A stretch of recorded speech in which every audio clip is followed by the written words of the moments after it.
The envelope felt heavy in Maya Chen's hand, weighted with the kind of gratitude that words could barely contain. As she dropped it into the blue mailbox outside the post office on a Tuesday morning that smelled like rain and second chances.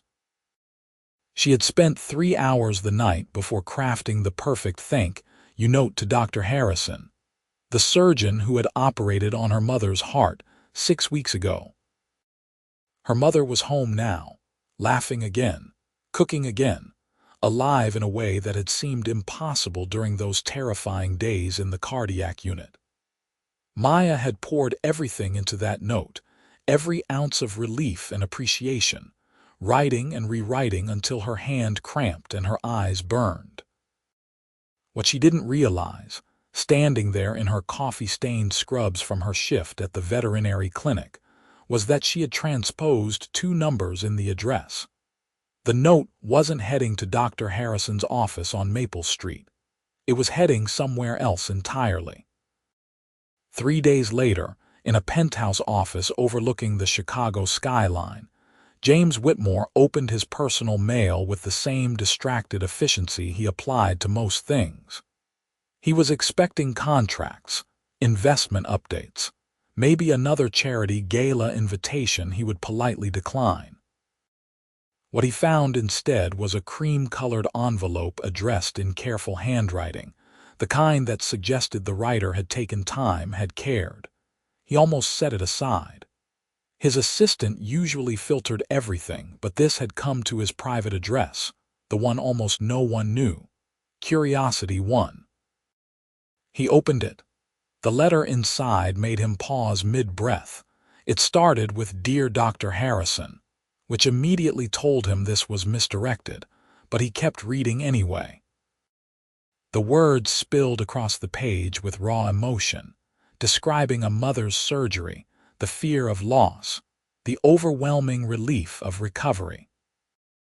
The writer thanked the doctor for steady hands and a kind smile, for explaining everything twice when panic made it hard to listen, for calling personally with updates even when the shift had ended. "You gave me my mother back," the letter read. "I don't know how to repay that kind of gift. I just wanted you to know that somewhere in this city, there's a woman who can laugh again, who can hold her grandson, who can make her terrible burned pancakes on Sunday mornings. And that's because of you. Thank you doesn't feel like enough, but it's all I have. Thank you, thank you, thank you." It was signed simply, Maya Chen. James read it twice, then a third time. He couldn't remember the last time anything had moved him like this. His world was numbers and strategies, acquisitions and quarterly reports. He had built Whitmore Capital from the ground up, turning his grandfather's failing investment firm into an empire worth hundreds of millions. He was 32 years old and had everything money could buy, which lately felt like not very much at all. He should have written "Return to sender" on the envelope, should have dropped it back in the mail and forgotten about it. Instead, that evening he found himself at his desk at home, pulling out his own stationery and writing back. "Dear Maya," he began and paused. What was he doing? He continued anyway. "I received your letter and I need to tell you something. I'm not Dr. Harrison. I think you may have sent this to the wrong address. But I wanted you to know that I read it and it was beautiful. Your gratitude, your love for your mother, it came through every word. I hope this note finds its way to the right person, because a doctor who inspires that kind of thankfulness deserves to read it. But I'm glad I got to read it too. It reminded me of something I'd forgotten. Sincerely, James." He mailed it before he could overthink it, using the return address from her envelope. Maya was feeding the clinic's new kitten intake when her roommate Jessie texted her a photo of an envelope. "Fancy mail for you," the text read. "Did you apply to Buckingham Palace?" The envelope was thick, expensive paper. Maya opened it that night after her shift, her feet aching, her scrubs covered in cat hair and puppy kisses. When she read the letter inside, she laughed out loud, then covered her mouth in embarrassment. Wrong address. She had sent her heartfelt thank you note to a complete stranger. The mortification was instant and intense. But as she read the rest of James's note, something else crept in. Warmth. His words were kind. He hadn't mocked her mistake. He had responded with grace. She should have left it there. Should have sent the thank you note to the correct address and moved on with her life. But Jessie, reading over her shoulder, had other ideas. You have to write back, Jessie insisted. This is adorable. Mystery Man reads your letter and actually responds. That's meet-cute gold. It's embarrassing, Maya protested, but she was already thinking about what she would say. That night she wrote back. Dear James, I can't believe I sent such a personal letter to the wrong address. Thank you for being so kind about my mistake. I did send the proper note to Dr. Harrison, but now I'm oddly glad you received the first one too. Your response made a long day much better. I hope this doesn't sound strange, but how did my letter end up with you? I'm so curious about the person on the other end of my clumsy envelope addressing. Maya. She mailed it the next morning and tried not to think about whether he would respond again. He did. A week later, another cream envelope appeared, this time handed to her by Jessie with a knowing grin. Your pen pal wrote back. James's second letter was longer. He explained that he lived in downtown Chicago, that he worked in finance, that his days were usually consumed by meetings and market analysis. He wrote about how her letter had been a bright spot, a reminder that there were real lives behind all the numbers he crunched. He asked about her work at the veterinary clinic, about her mother's recovery, about what she did when she wasn't taking care of animals or visiting hospitals. I haven't written an actual letter in years, he admitted. Everything is emails and texts now. There's something nice about this. It feels more deliberate, more real. Maya found herself smiling as she read. That night she wrote back, curled up on her second-hand couch with a mug of tea. She told him about the three-legged dog who had come in that week, how despite everything, the dog's tail never stopped wagging.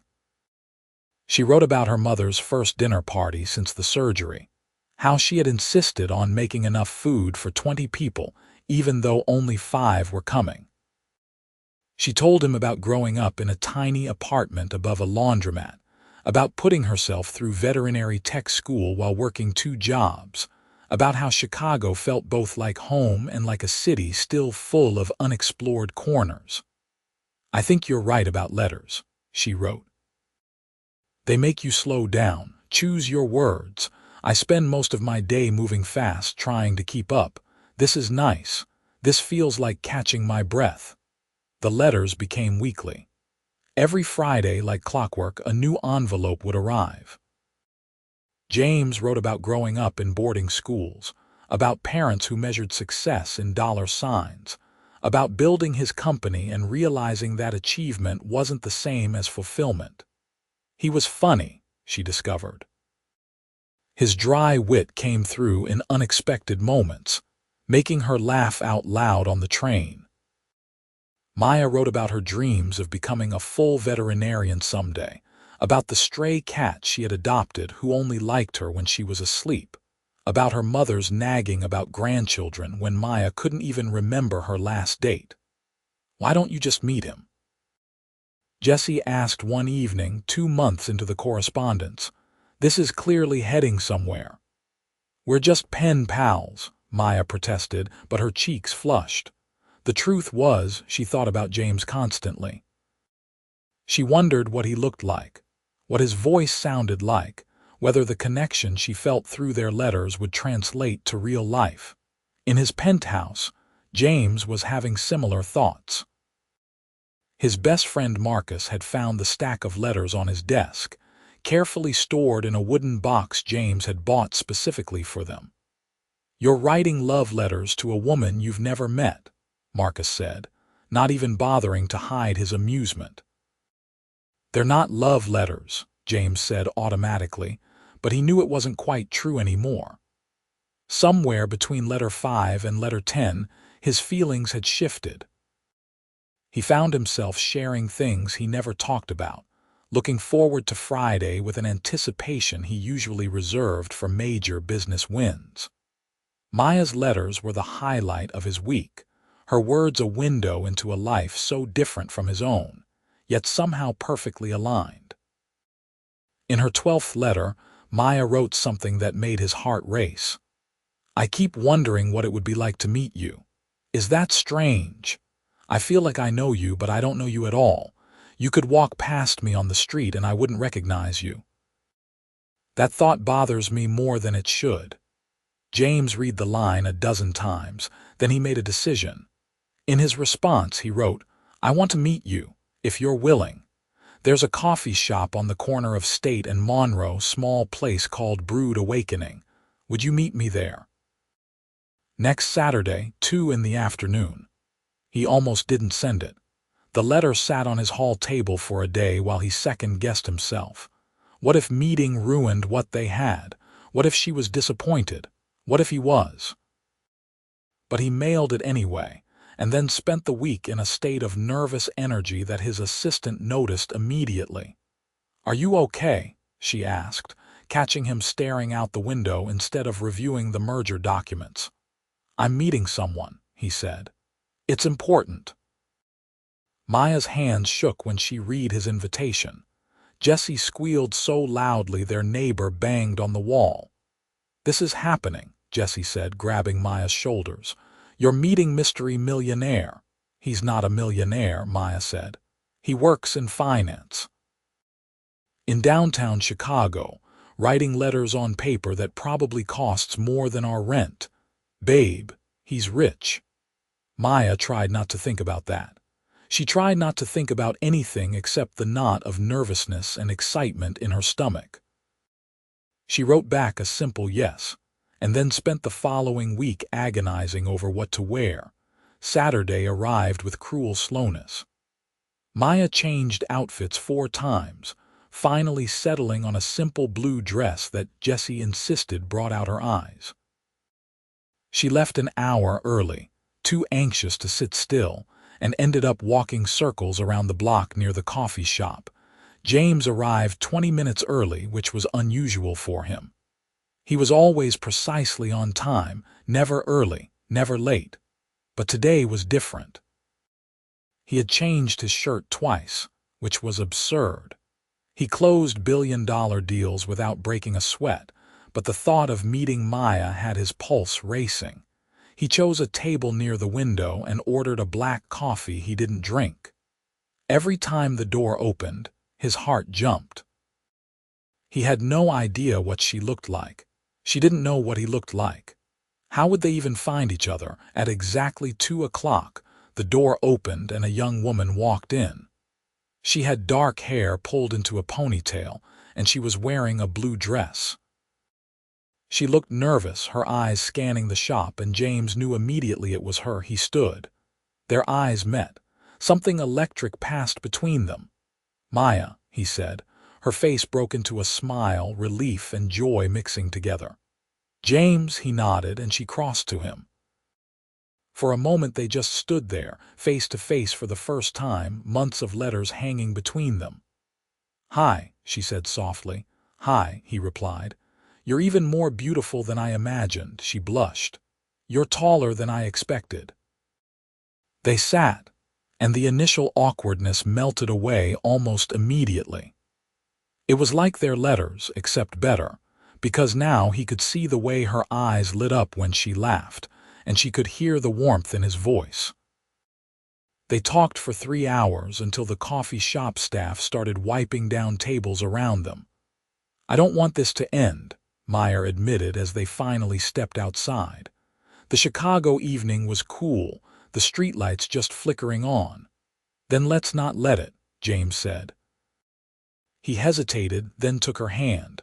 Her fingers wrapped around his, and it felt like the most natural thing in the world. "Have dinner with me, tomorrow. Actually, tonight. Are you hungry now?" she laughed. "Starving." He took her to a small Italian place in his neighborhood. family-owned and tucked away from the tourist crowds. They shared pasta and told stories, filling in the gaps the letters had left. Maya learned that James had a scar on his chin from falling out of a tree at age 9, that he hated olives but loved mushrooms, that he ran 5 miles every morning before work, because it was the only time his mind was quiet. James learned that Maya sang off-key in the shower, that she had a younger brother studying engineering in California, that she cried every time a pet at the clinic didn't make it even after 3 years of doing this work. "I admire that," he said. "That you still feel it." "It would be easier not to." "It would," she agreed. "But I think the day I stop crying is the day I need to find a different job. They deserve someone who cares." He reached across the table and took her hand again. "I meant what I wrote in my letters. Talking to you, writing to you, it changed something for me. I was going through the motions. Work, home, work, home. You reminded me there's more." "You did the same for me," Maya said. "I was so focused on just surviving, just getting through each day, that I forgot to actually live." He walked her home, a long, wandering route through the city streets. At her door, an awkward moment stretched out. She didn't want him to leave. He didn't want to go. "Can I see you again?" he asked. "I mean, I know I just saw you, but can I see you again soon, tomorrow?" She suggested, then immediately felt too eager. "If you're free." "I'll make myself free," he promised. They saw each other every day that next week. Coffee before her early shifts, dinner after his long meetings, a stolen lunch hour in the park. It was fast and intense and slightly terrifying in its rightness. By the end of the week, James had said goodbye to her 17 times, and each one got harder. "Come up," Maya said on Friday night at her apartment door. Jessie was visiting her parents for the weekend. The apartment would be empty. James followed her inside. The space was small, cluttered with books and plants and mismatched furniture, and he loved it immediately. It was so completely her. They kissed for the first time in her tiny kitchen, surrounded by Jessie's collection of ridiculous magnets and the hum of the ancient refrigerator. It was soft at first, tentative, and then deeper, more urgent. Months of letters and longing poured into that kiss. "Stay," Maya whispered when they finally broke apart. He stayed. They talked until midnight, curled up on her couch, his arm around her shoulders. She fell asleep there, her head on his chest, and he held her, feeling more content than he could ever remember being. In the morning, she woke to the smell of coffee. James had found his way around her kitchen, making breakfast from the sparse contents of her refrigerator. "You cook?" she asked, appearing in the doorway in an oversized t-shirt. "Scrambled eggs and toast is hardly cooking," he said, "but I'm trying to impress you. It's working." They ate breakfast in comfortable silence, something that should have been strange for two people who had known each other for such a short time, but felt completely natural. "I have to tell you something," James said, setting down his coffee. "I haven't been completely honest." Maya's stomach dropped. Here it comes, she thought. The other shoe, the thing that would ruin this. "When I said I work in finance," James continued, "I wasn't lying, but I wasn't telling you the whole truth either. I own Whitmore Capital. Have you heard of it?" Maya shook her head slowly. "It's an investment firm, a large one. I started it 7 years ago, built it from almost nothing." "Maya, I'm not just comfortable, I'm wealthy, very wealthy." She set down her fork, processing. "How wealthy? Does it matter? I don't know, does it?" He reached for her hand. "I didn't tell you because I liked that you didn't know. People treat me differently when they find out. They want something, or they're intimidated, or they suddenly see me as a bank account instead of a person.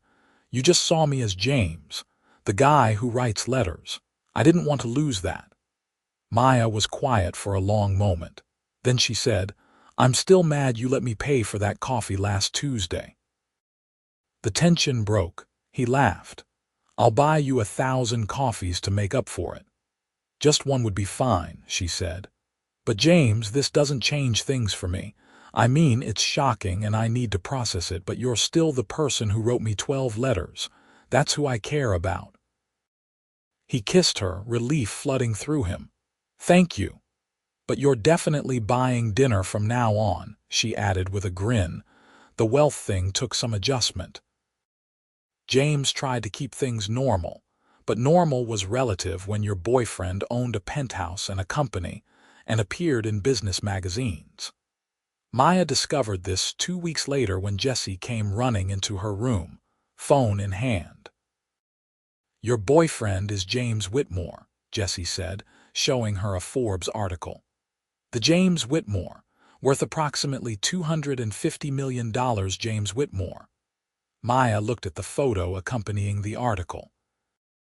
James in a suit, looking serious and intimidating, nothing like the man who had spent last evening on her couch watching terrible reality TV and stealing bites of her ice cream.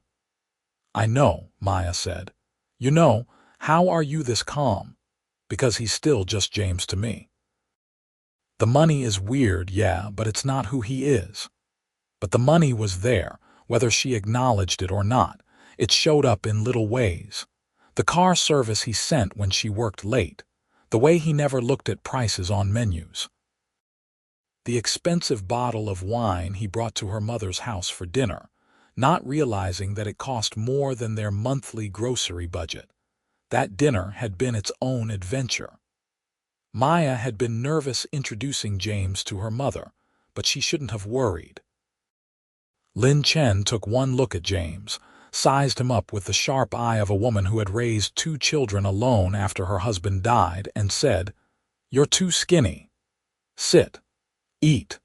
James had eaten 3 helpings of everything, charming Lynn completely. Her brother Danny, home from California for the weekend, had been more skeptical. "So what do you do?" Danny asked, that protective little brother edge in his voice despite being 25. "I work in investment," James said carefully.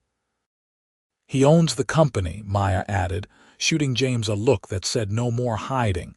Danny's eyebrows rose. Seriously," James confirmed. "And you're dating my sister, who makes like $30,000 a year and comes home smelling like wet dog." "Danny," Maya protested. "I love that she comes home smelling like wet dog," James said. "It means she spent her day helping, healing. That's worth more than anything I do." Lynn nodded approvingly. Danny looked like he wanted to argue but couldn't find the angle. The evening ended with Lynn packing leftovers for both of them and extracting a promise from James to come back soon. "Your family is wonderful," James said later, in the car. "Your mom reminds me of my grandmother. She was the only one who ever made me feel like I was enough just as I was." "What about your parents?" Maya asked carefully. He had mentioned them in letters but never in detail. "They're not bad people," he said. "Just distant. My father is CEO of his own company, my mother sits on a dozen charity boards. They did their duty, made sure I had the best schools, the best opportunities. But warmth wasn't part of the package. I always envied friends who had families like yours." Maya squeezed his hand. "Well, my mom clearly adopted you tonight, so welcome to the family." Things deepened over the following months. They fell into a rhythm, splitting time between her apartment and his penthouse, though she preferred her place, and he never minded. He met her friends from the clinic, charming them all despite showing up to a dive bar in a suit because he had come straight from work. She met his small circle, including Marcus, who pulled her aside at a dinner party. "I've known James for 10 years, Marcus said. "I've never seen him like this. Happy, really happy. Whatever you're doing, keep doing it." But it wasn't all easy. The differences in their worlds created friction sometimes. Like the night he casually suggested flying to Paris for a long weekend. And she had to remind him she had shifts she couldn't miss, and a bank account that didn't allow for spontaneous international travel. "I'll pay," he said, not understanding why she flinched. "I can't let you do that," she said. "Why not? I want to take you to Paris. What's wrong with that?" "Because I can't reciprocate," she said, frustrated. "I can't take you anywhere. I can barely afford dinner at a nice restaurant. This imbalance, it's hard." They had their first real fight that night. James didn't understand why his money made things complicated. Maya couldn't articulate why it bothered her without sounding like she resented his success, which she didn't. They resolved it, eventually. He promised to be more thoughtful about suggestions, to remember that her reality was different from his. She promised to let him do nice things sometimes, to accept that his love language included generosity. "I don't care about the money," he told her at 3 in the morning, both of them exhausted from talking in circles. "I'd give it all away if it meant keeping you." "Don't be dramatic," she said, but she kissed him. "I don't want you to give anything away.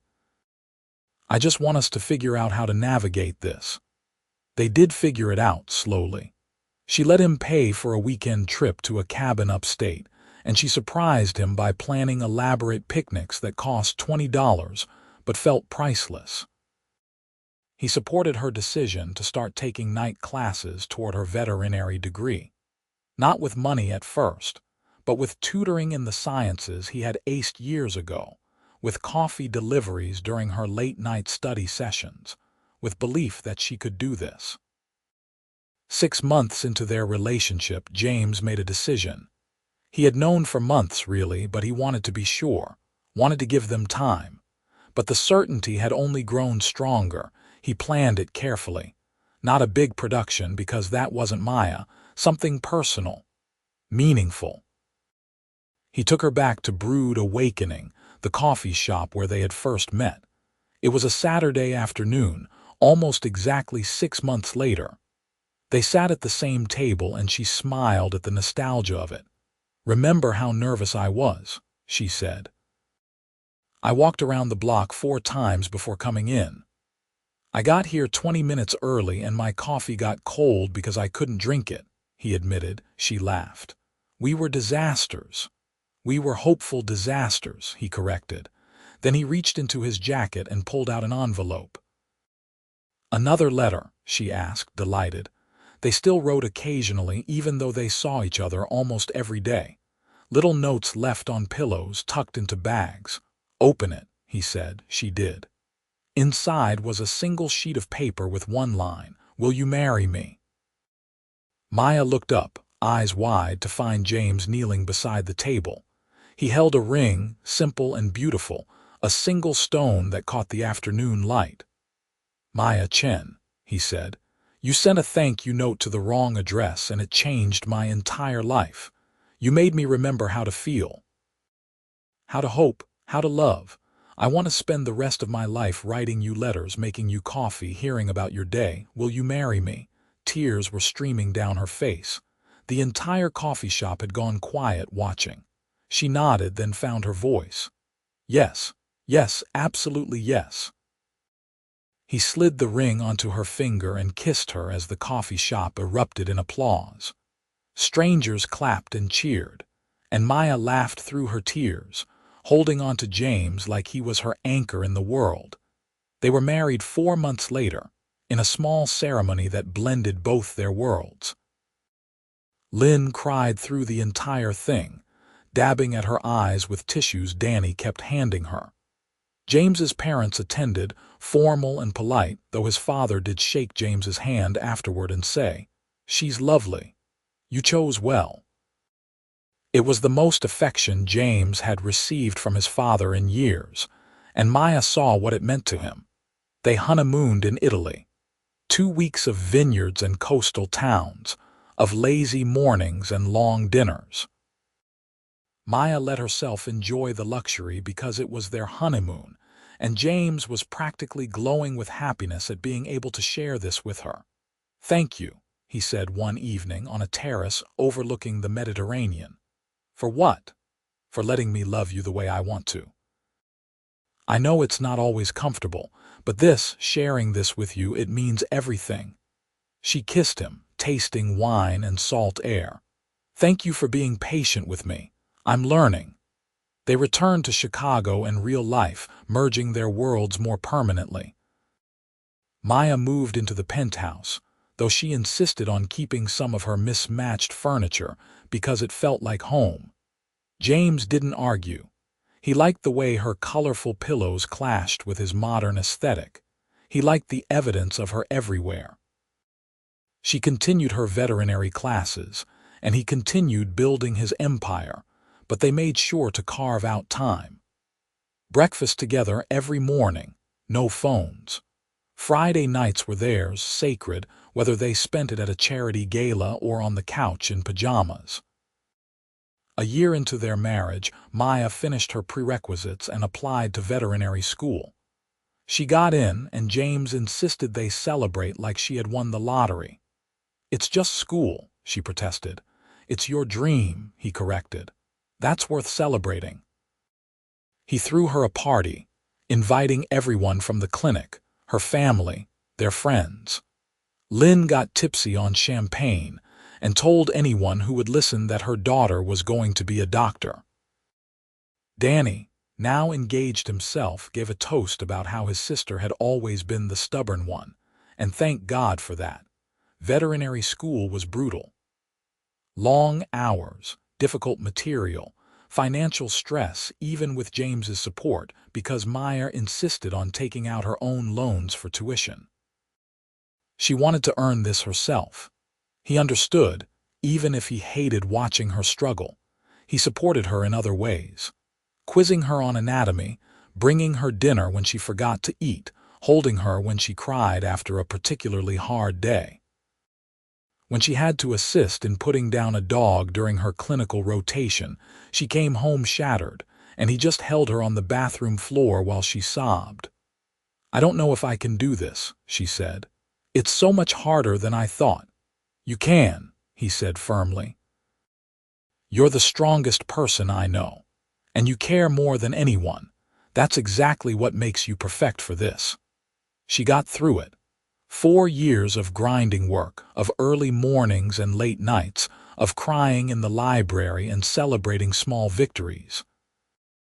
James was there for all of it, her constant cheerleader and support. The day she graduated, he was in the front row next to Lynn and Danny, all three of them cheering embarrassingly loud when her name was called. Dr. Maya Whitmore.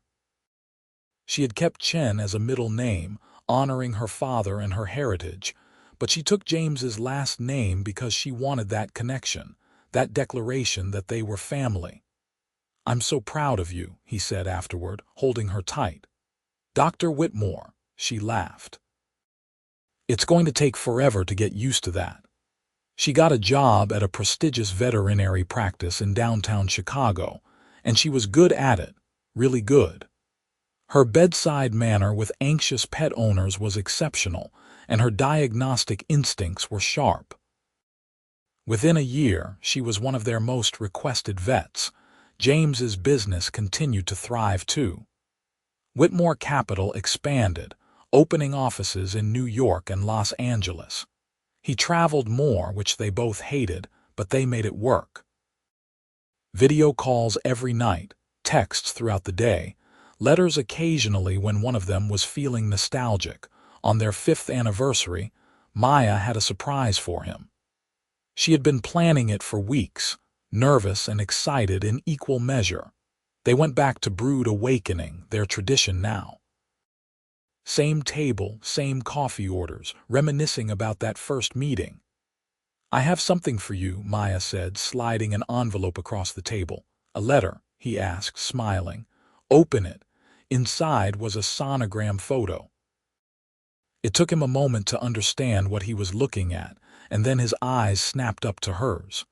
"You're pregnant," she nodded, tears already forming. 12 weeks. I wanted to wait until I was sure everything was okay before telling you. Surprise." He was around the table in an instant, pulling her up, kissing her, laughing. "We're having a baby." "We're having a baby," she confirmed. He pressed his forehead to hers. "This is the best anniversary present ever. Better than the watch I got you last year, infinitely better." They told their families that weekend. Lynn cried, of course. Danny immediately started planning to be the best uncle ever. Even James's parents seemed genuinely pleased, his mother actually hugging Maya for the first time. Pregnancy was an adventure. Maya had terrible morning sickness for the first trimester, and James became an expert at finding the exact combination of crackers and ginger ale that helped. He went to every appointment, held her hand during every ultrasound, cried when they found out they were having a girl. "A daughter," he said, awed. "We're having a daughter." They turned one of the spare bedrooms into a nursery, and James insisted on doing most of the work himself, wanting to build something for his child. Maya supervised from a chair, eating pickles and ice cream and making suggestions. "What are we going to name her?" James asked one evening, paint in his hair from doing the ceiling. They had been circling this question for weeks. Maya had a list. James had opinions. Nothing had felt quite right. "Grace," Maya said suddenly. "Grace Lynn Whitmore."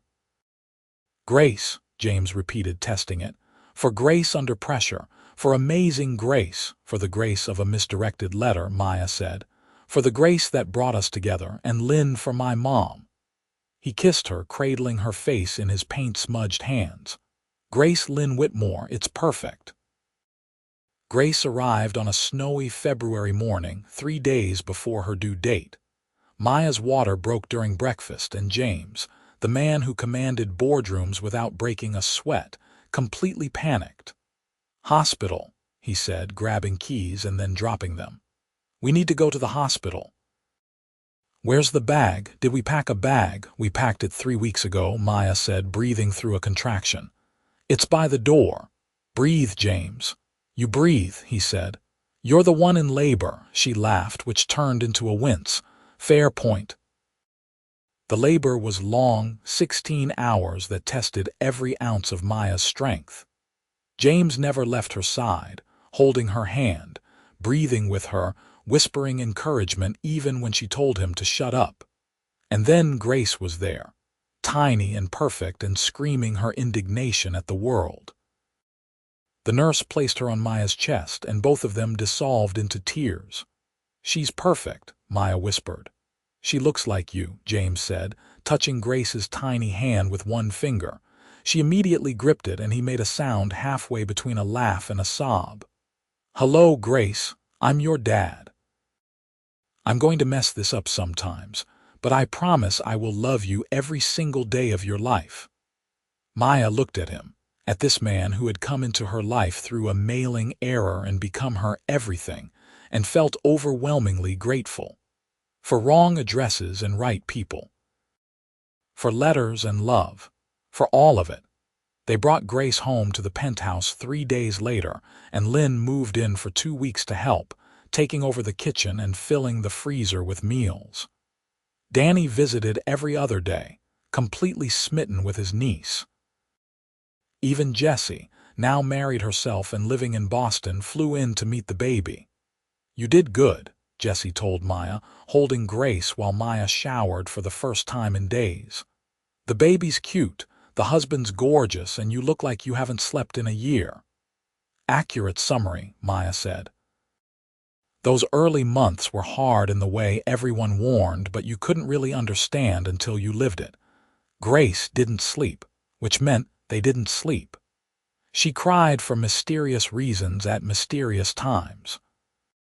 Maya was exhausted in her bones, trying to balance new motherhood with her job, though she had taken a leave of absence for 3 months. James was a revelation as a father. He did every diaper change, every late-night feeding he could. He walked Grace around the penthouse at 2 in the morning, singing off-key lullabies. He researched everything obsessively, reading parenting books like they were investment reports. "You're doing great," Maya told him one night, watching him rock Grace to sleep with infinite patience. "I'm terrified," he admitted. What if I screw this up? What if I'm like my parents, too distant, too focused on other things? You won't be, Maya said firmly. Look at you. You're sitting here at midnight holding your daughter, worried about being a good father. That's what makes you a good father. When Maya's maternity leave ended, they hired a nanny, but it broke her heart a little every morning to leave Grace. She reduced her schedule at the clinic, working 3 days a week instead of 5, and James cut back on his travel. Grace became their center, their priority, their joy. She was 6 months old when James came home with an announcement. "I'm stepping back from the company," he said. Maya looked up from where she was doing tummy time with Grace on a blanket. "What? Not leaving," he clarified. "But I'm hiring a CEO, someone to handle day-to-day operations. I'll stay on as chairman, make the big decisions, but I don't want to be in the office 60 hours a week anymore. I don't want to miss this." He gestured to Grace, who was drooling on a stuffed elephant. "I missed enough of my own childhood. I don't want to miss hers." Maya stood and kissed him, Grace between them. "Are you sure?" "I've never been more sure of anything. Well, except marrying you, and that wrong address thing that started all of this." They settled into a new rhythm. James working from home most days, taking meetings in his office while Maya was at the clinic, and then both of them tag-teaming Grace the rest of the time. They hired a part-time nanny for the days when both needed to be out, but mostly they managed themselves. Grace grew. First teeth, first words, first steps. They documented everything obsessively, sending photos to Lynn and Danny, to James's parents who were trying in their own formal way to be more present grandparents. On Grace's first birthday, they threw a party that was completely over the top. James couldn't help himself. There were balloons and a cake that looked like it belonged in a magazine, and about 50 people crammed into their penthouse. "This is insane," Maya said, surveying the chaos. "I know," James said, not looking remotely sorry, "but look at her." Grace was in her high chair, face covered in frosting, laughing as everyone sang. She had James's eyes and Maya's smile, and she was the most perfect thing either of them had ever created. Life continued, full and rich. Grace started preschool, showing up her parents by making friends immediately while they stood anxiously in the hallway. Maya went back to work full-time as Grace got older, taking on more responsibilities at the clinic, eventually becoming a partner. James's company continued to thrive under its new CEO, and he discovered he liked being chairman better than being in charge of everything. It gave him time to be present, to coach Grace's soccer team when she was 6, to attend every school concert and play. They had their struggles, of course. Money was never one of them, not anymore, though Maya never quite got used to the level of wealth they had. They argued about parenting decisions sometimes, about how much to spoil Grace, about public versus private school. They had stressful periods when work got overwhelming, when Grace went through difficult phases, when life just felt like too much. But they had their foundation. Those letters, that initial connection, the choice they had made over and over to choose each other. On their 10th anniversary, James pulled out a box. "I saved them all," he said. "Every letter we wrote." Inside were dozens of envelopes, carefully preserved. Maya opened one at random, reading her own words from years ago, and laughed at how young she sounded. "We were babies," she said. "We were hopeful," he corrected. "And we were right to be." They read through them together that night after Grace was asleep, reliving their courtship. The letters were sweet and awkward and so full of longing it made Maya's chest ache. "Want to know a secret?" James said. "I still write you letters, I just don't send them anymore." "What? Where are they?" He pulled out another box from his closet. Inside were years' worth of letters, dated, sealed, never sent. "I write one whenever something big happens," he explained. "When Grace was born, when you made partner."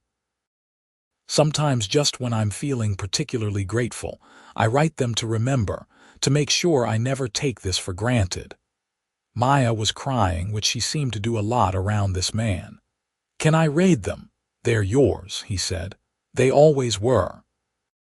She opened the one dated the day Grace was born. His handwriting was shakier than usual, emotion clear in every word. He wrote about watching Maya in labor, about the moment Grace arrived, about feeling more love than he knew was possible. "I need you to know," the letter read, "that every good thing in my life traces back to you, to that wrong address, to your words about gratitude and hope. You taught me how to feel again, how to live. You and Grace are my world. I will spend the rest of my life trying to deserve you both." "You deserve us," Maya said, setting down the letter. "You always have." Years continued to pass, marked by Grace's growth, by holidays and vacations, by quiet, ordinary moments that felt like everything. Grace turned out to be a bright, confident kid who loved animals like her mother and had her father's head for numbers. She talked about being a veterinarian when she grew up, or maybe a business owner, or maybe both. "You can be anything," Maya always told her, and meant it. When Grace was 12, she asked about how her parents met. They told her the story about the wrong address and the letters, and she listened with wide eyes. "That's so romantic," she said. "You're like a movie." "Life can be like a movie sometimes," James said. "If you're lucky and you pay attention." Lynn's health started to decline when Grace was 14. Maya took it hard, spending as much time as possible at her mother's apartment, with James and Grace coming along, making sure Lynn wasn't alone. They moved her into the penthouse eventually, setting up a hospital bed in a spare room, hiring nurses, making her comfortable. "I'm proud of you," Lynn told Maya one evening when it was just the two of them. "Your father would be proud too. You became everything we hoped." "I had a good example," Maya said, holding her mother's hand. Lynn passed peacefully in her sleep 3 weeks later, surrounded by family. The funeral was well attended, a testament to the life she had lived and the people she had touched. Maya gave the eulogy, talking about her mother's strength, her love, her terrible burned pancakes. "She gave me the foundation to build a life," Maya said. "To love fully, to work hard, to believe I was worth something. I am who I am because of her. We all are." Grief was hard, but they weathered it together. James held Maya through the crying spells, picked up slack with Grace when Maya couldn't function, made sure she ate and slept and knew she wasn't alone. Grace, wise beyond her years, made her mother tea and sat with her quietly, understanding that sometimes presence was enough. They healed slowly, the way people do. Time didn't erase the loss, but it made it bearable. They included Lynn in their stories, making sure Grace knew her grandmother not just in memory but in life. They made her recipes, they looked at photos, they kept her present. Grace graduated high school at 18, and both Maya and James cried through the ceremony. She was headed to Cornell in the fall pre-vet, following in her mother's footsteps. "I can't believe she's leaving," Maya said the night after graduation. "She's not leaving," James corrected. "She's becoming. That's what we wanted. I know, it's just hard." They dropped Grace off at college in August, and the drive home was quiet, both of them feeling the weight of the empty nest. The penthouse felt too big without her energy filling it, but they adjusted, the way they had adjusted to everything else. They rediscovered each other, going on dates again, traveling, spending long, lazy mornings in bed. It was different than the early days, seasoned with years and history, but no less sweet. James was 50 when he made another big decision. He sold Whitmore Capital for an amount of money that was almost obscene. He kept some investments, enough to stay involved in the work he loved, but he stepped away from the rest. "What are you going to do with yourself?" Marcus asked at the celebration dinner. "Live," James said simply. He looked at Maya across the table and they smiled at each other, a whole conversation in that look. They bought a house upstate, near the cabin where they had once spent a weekend. It became their retreat, a place to escape the city. James started writing again, not just letters but actual stories, something he had always wanted to try. Maya worked on establishing a free clinic for people who couldn't afford veterinary care, something she had been dreaming about for years. Grace came home for holidays and summers, bringing friends, filling the space with noise and laughter again. She met someone her junior year, a sweet guy named Ethan who studied biology and made terrible jokes. James and Maya liked him immediately. Think they'll make it? James asked after one visit. Too soon to tell, Maya said, but I hope so, he's good for her. They made it. Grace and Ethan got engaged a year after graduation, planning a wedding for the following summer. Maya helped plan while trying not to be overbearing, and James wrote a check for the venue without blinking. "This is too much," Grace protested when she saw the amount. "It's your wedding," James said. "Let us do this. You're our only kid, we're going all out." The wedding was beautiful, held at a vineyard upstate on a perfect June day. Grace looked stunning in her dress, and Ethan couldn't stop grinning. Danny walked her down the aisle, stepping in for the grandfather Grace had never known, and there wasn't a dry eye in the place. At the reception, James pulled Maya onto the dance floor. They swayed together to music that was too loud, surrounded by people they loved. "Remember when I said you were the best thing that ever happened to me?" he asked. "You've said it about 1,000 times, she teased. "I mean it every time. This life, Maya, everything we've built. It started with a letter to the wrong address." "Best mistake I ever made," she said. "Best mistake I ever received." They danced and they laughed and they celebrated their daughter, their family, their improbable, beautiful life. Years kept passing as they do. Grace and Ethan had twin boys, and suddenly James and Maya were grandparents, a development that shocked them both despite expecting it. They were young grandparents, barely in their 50s, energetic and involved. The twins, Noah and Lucas, became frequent visitors to both the penthouse and the upstate house. "I can't believe we're here," Maya said one afternoon, watching James teach the twins to fish in the lake behind their house. They were 5, rambunctious and fearless, and he was patient with them in a way that made her heart swell. "Where else would we be?" James called back, helping Noah untangle his line for the 3rd time. Nowhere else, she thought. This was exactly where they were supposed to be. James turned 60 with a quiet celebration. Just family, just the way he wanted it. Maya made a speech, talking about the man she had accidentally written to 28 years ago, about how that stranger had become her everything. "I knew from your first letter back," she said, "that you were kind. I learned over the years that you were also brilliant, generous, funny, stubborn, and utterly devoted to the people you love.